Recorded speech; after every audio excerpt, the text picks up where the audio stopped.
Live from New Delhi, you're watching DD India Live, India's voice to the world. I'm Tanvi Taneja, coming up in the next 30 minutes. India lodges protests with China over its announcement to establish 2 new counties in its Hotan prefecture, with parts of their jurisdiction falling in India's Ladakh.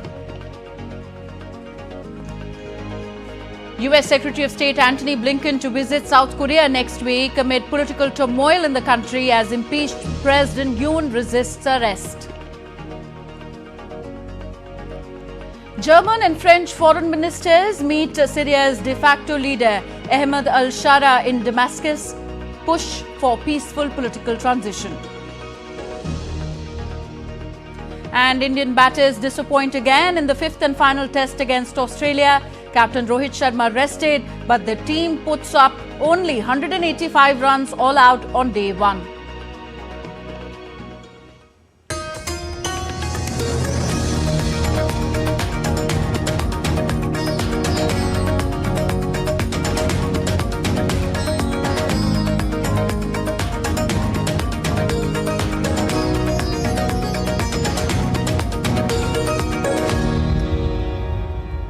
Seoul's foreign ministry said on Friday that US Secretary of State Antony Blinken will visit South Korea for talks next week, as the country is a key security ally for Washington.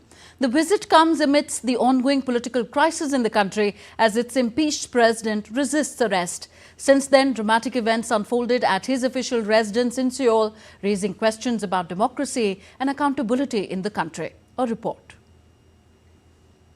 South Korean investigators have called off their attempt to arrest impeached President Yoon Suk-yeol after a 6-hour standoff at his residence. The confrontation involving Yoon's Presidential Security Service and military personnel ended with authorities citing safety concerns for their withdrawal.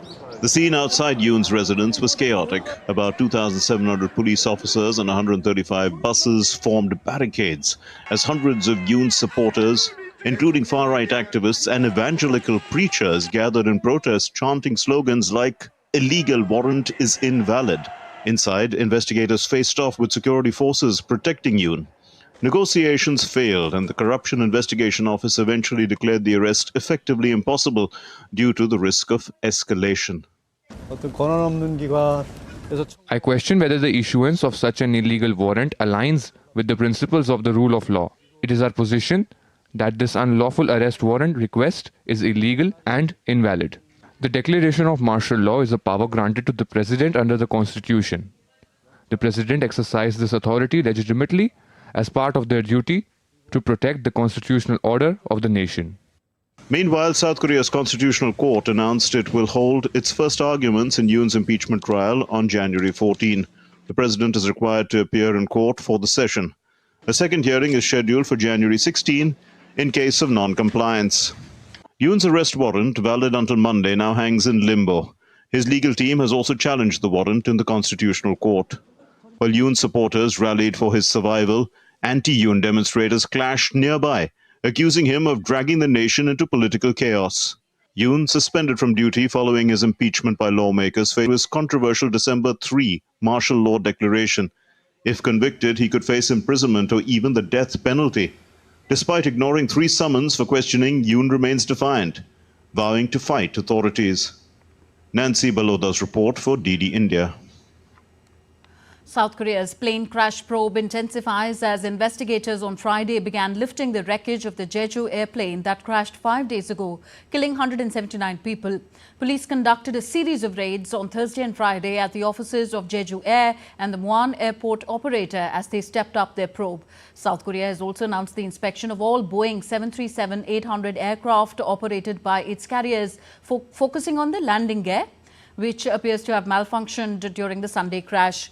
The exact cause of the flight's crash is still unknown. Staying with South Korea, a multi-storied building was engulfed in fire and thick smoke in the city of Seonggam on Friday. The fire department said that 12 people had been sent to hospital for smoke inhalation.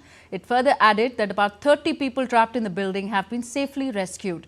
A total of 82 firefighting vehicles were deployed to bring the blaze under control after the fire started in a restaurant on the ground floor of the building, which also housed a swimming pool where children take classes.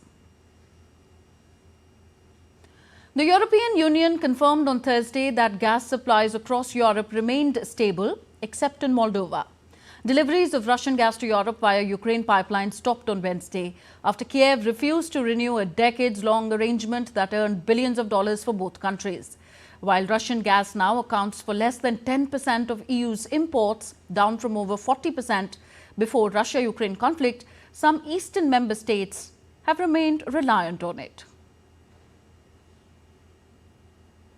Slovakia faces escalating tensions with Kiev after Ukrainian authorities halted Russian gas transits to Slovakia, a move Prime Minister Robert Fico condemned as sabotage.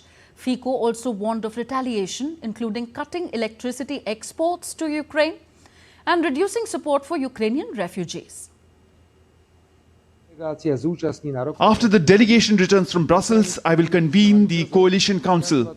On behalf of the Slovak social democracy, I announce that we are ready to negotiate and agree in a coalition to stop electricity supplies and significantly reduce subsidies for citizens of Ukraine. The only alternative for a sovereign Slovakia is the restoration of transit or the demand for compensation mechanisms that will replace the shortfalls in public finances after the amount of almost 500 million euros. The foreign ministers of Germany and France said that they wanted to forge a new relationship with Syria and urged a peaceful transition as they met its de facto leader Ahmed al-Sharaa in Damascus on Friday on behalf of the European Union. The French and German ministers met Sharaa in Damascus People's Palace. Germany's Annalena Baerbock and France's Jean-Noël Barrot are the first ministers from the EU to visit Syria since rebels seized control of Damascus on December the 8th. Led by Shara's Hayat Tahrir al-Sham, the new rulers are working to reassure the international community that they will govern for all Syrians and not promote an Islamist revolution. Next, we take a look at other stories making news around the world. Ho Chi Minh City shined as Vietnam's top tourist spot in 2024, welcoming 44 million visitors and earning $7.5 million despite economic challenges. The city also earned several prestigious awards, including Best Festival Destination, Top Destination in Asia, and inclusion in the top 25 must-visit places in 2025. At China's Chengdu research base of giant panda breeding, panda cubs born in 2024 are exploring the world with curiosity, captivating hearts with their playful antics and adorable charm. Elephants at Tierpark Berlin Zoo in Germany are enjoying munching on Christmas leftovers after the delivery of crunchy, unsold Christmas trees in what has become an annual event. London Zoo conducted its annual stock take on Friday, counting more than 10,000 animals under its care. Penguins, ring-tailed lemurs and squirrel monkeys were among the animals gathered and tallied. Still to come on this edition of DD India Live. India and the Maldives finalize a framework to promote the use of local currencies for cross-border trade. And German unemployment rises into 2025, but with winners and losers in manufacturing and services.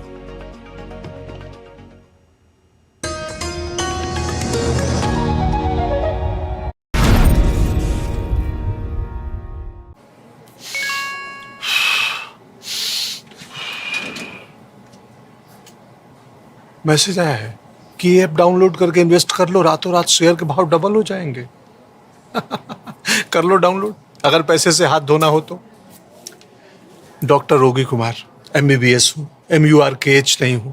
याद रहे, UPI कहता है अगर कोई आसान कमाई का लालच दे तो कहो मैं मूर्ख नहीं हूँ।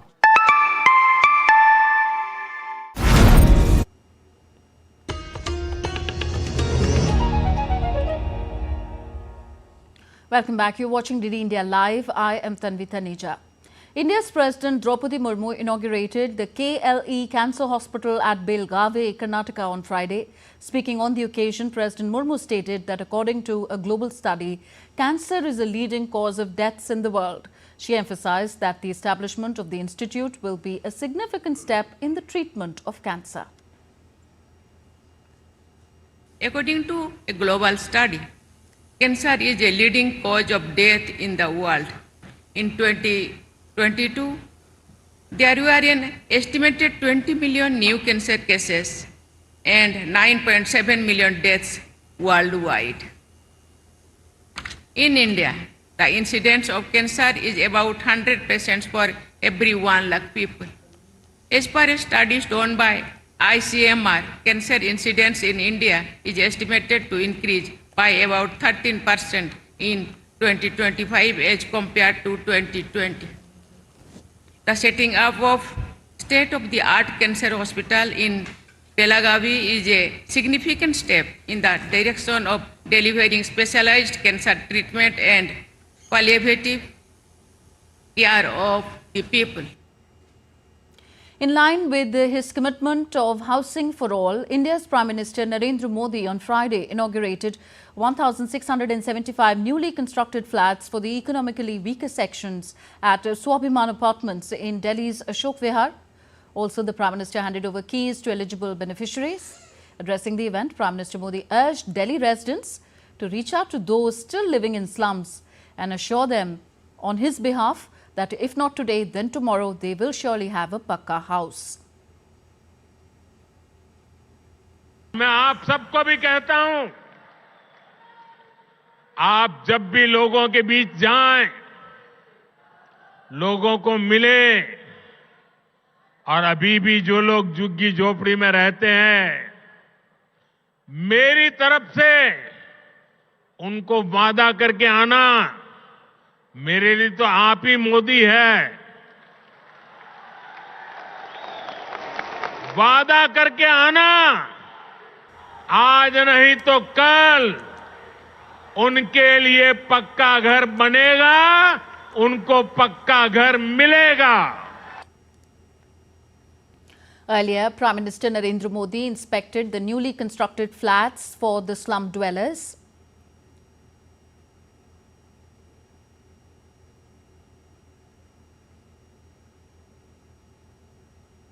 Prime Minister Modi also inaugurated other key development projects, including the World Trade Center at Nauroji Nagar and the General Pool Residential Accommodation Type 2 quarters at Sarojini Nagar.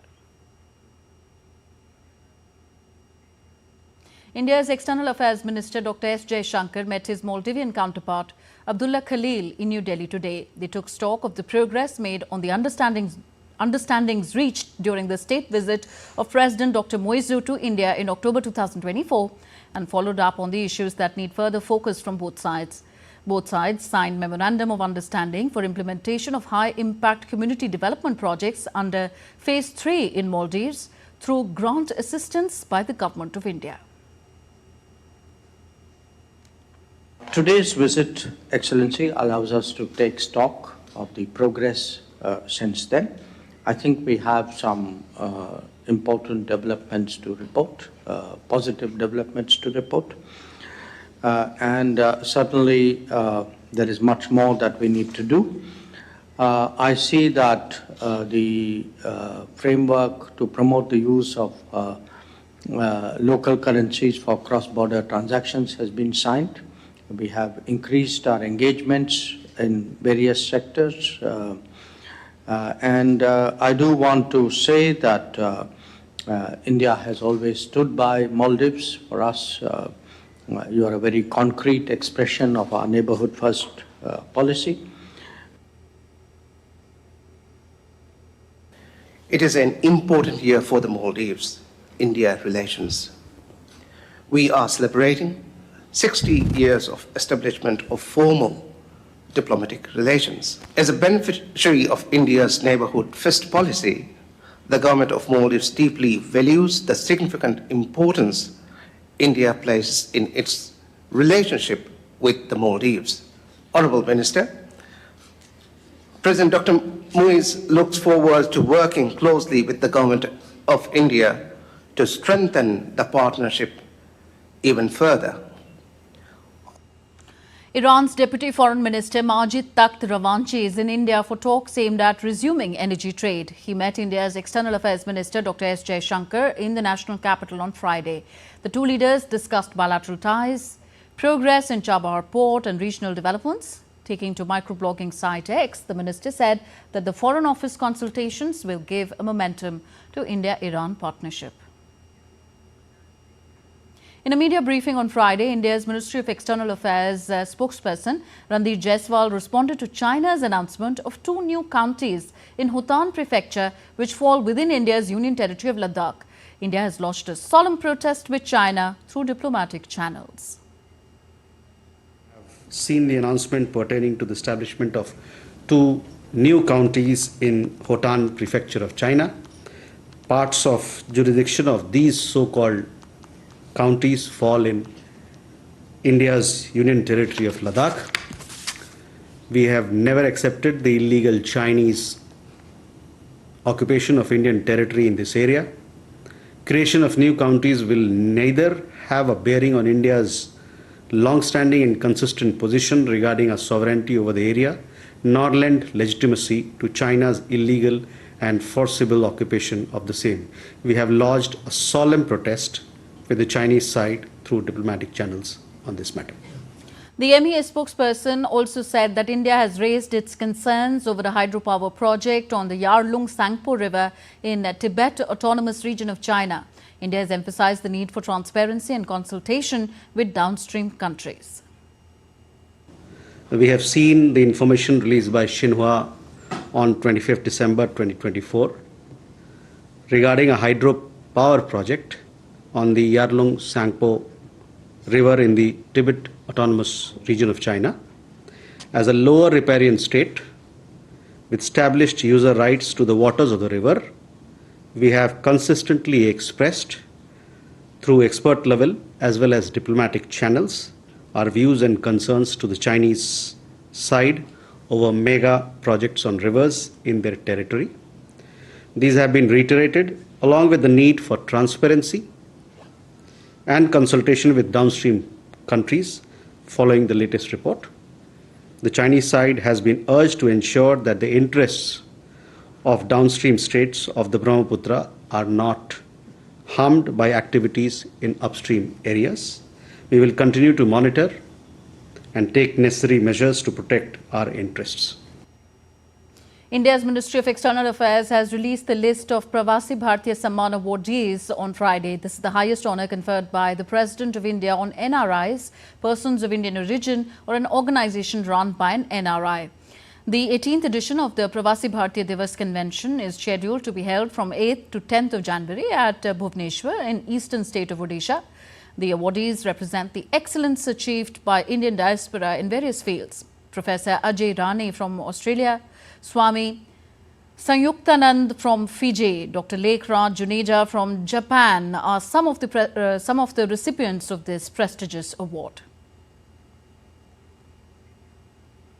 Germany's Federal Labour Office revealed that the number of people out of work in Germany rose less than expected in December last year.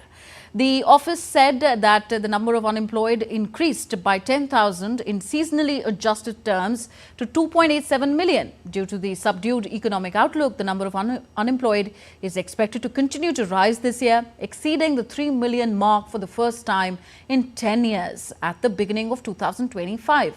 The average unemployment rate for the year edged higher to 6% in 2024 from 5.7% in 2023, according to the office.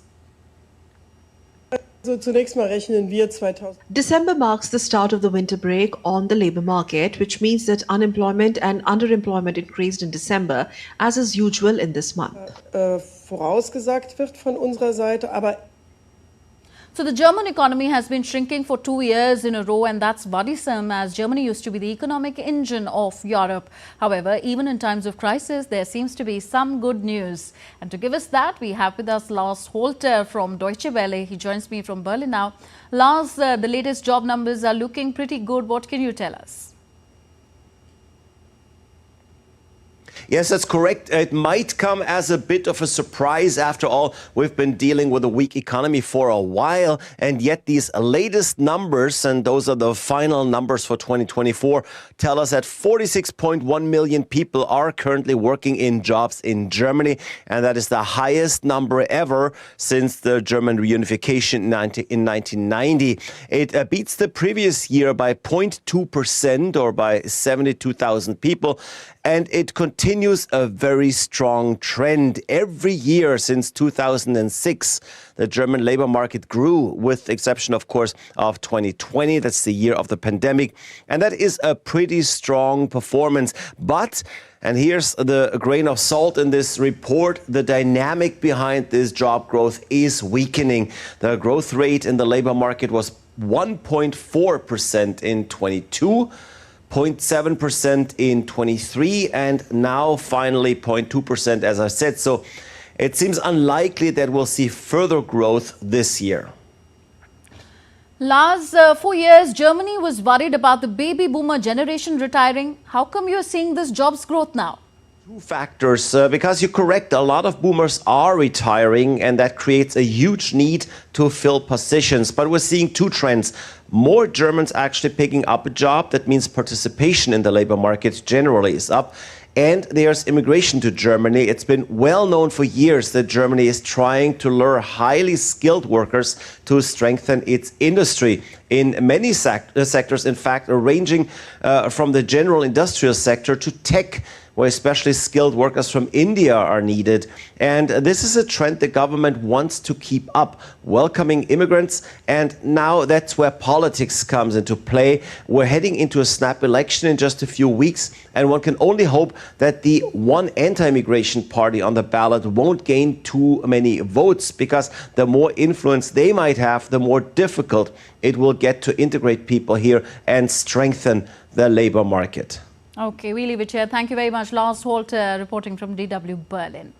US President Joe Biden on Friday followed through on his pledge to block Nippon Steel's $14.9 billion bid for US Steel, citing national security concerns. The long-expected move cuts off a vital lifeline of capital for the embattled US icon, which has said that it would have to idle key mills without an investment of about $3 billion promised from the Japanese firm. While the deal had overwhelming support of US Steel shareholders, the decision was made by the government in line with strong opposition from the US Steel Workers Union, in fact, and politicians. India's Border Security Force, BSF, sent back 4 Bangladeshis who earlier trespassed into India through the border in Tripura sector. The BSF handed over them to the Border Guard Bangladesh BGB on Thursday after a flag meeting at the Tripura Habiganj border. According to a press release from the BGB, the 4 had crossed into India last Wednesday with the help of 2 local brokers. However, the BSF members detained them on charge of entering illegally. And in sports, Australia bundled out India on a paltry 185 runs on day 1 of the Sydney cricket test. India's struggle against pace and seam continued as the visitors couldn't go past the 200-figure mark. Jasprit Bumrah led India opted to bat on a green pitch and lost both their openers, KL Rahul and Yashasvi Jaiswal, inside the first 10 overs. And just when Shubman Gill started to find his rhythm, he gifted his wicket to Nathan Lyon on the score of 20. Virat Kohli then followed suit through his wicket again to an off-stump bail. Jadeja and Pant did steady innings but couldn't continue longer as both batters departed post-tea. Pant, who looked good and patient throughout the innings, threw away his wicket after scoring 40 runs of 98 balls. Scott Boland with 4 wickets emerged as the pick of the bowlers on day 1, while Mitchell Starc claimed 3. Pat Cummins returned with 1 wicket. At stumps, Australia were at 9 runs for the loss of 1 wicket.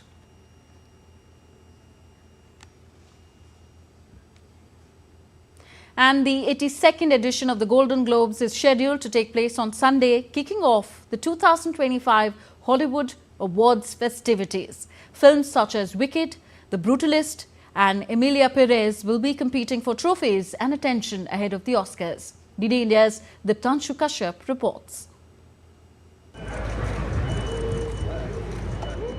The 2025 award season begins on Sunday with the 82nd Annual Golden Globe Awards, honoring the best in film and television. The Netflix film Emilia Perez leads the race with 10 nominations, followed by The Brutalist with 7. The Bear leads television series with 5 nods, followed by Shogun and Only Murders in the Building with 4 each. The nominations were announced on December 9th by actors Morris Chestnut and Mindy Kaling. This year's ceremony will be hosted for the first time by comedian Nikki Glaser. I'm feeling really good about the job that I have to do, the material I've written, that my team has written. I feel like we're just in good shape. I'm really excited just to like show these jokes to a massive audience. Like it's really like I've been working on this art project that I'm like, I can't wait to show people.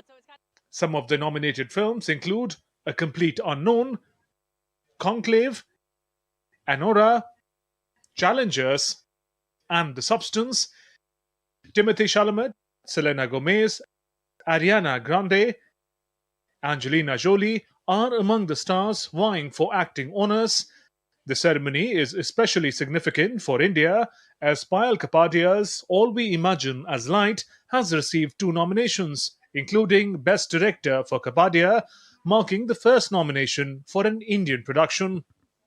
On our show, the nominees from television, from movies, come together. They're major stars, and it's like throwing a party at your home. Who would you like to have at your house if you could have anybody? And we've got them every year. Winners of the Globes are chosen by 334 entertainment journalists from 85 countries.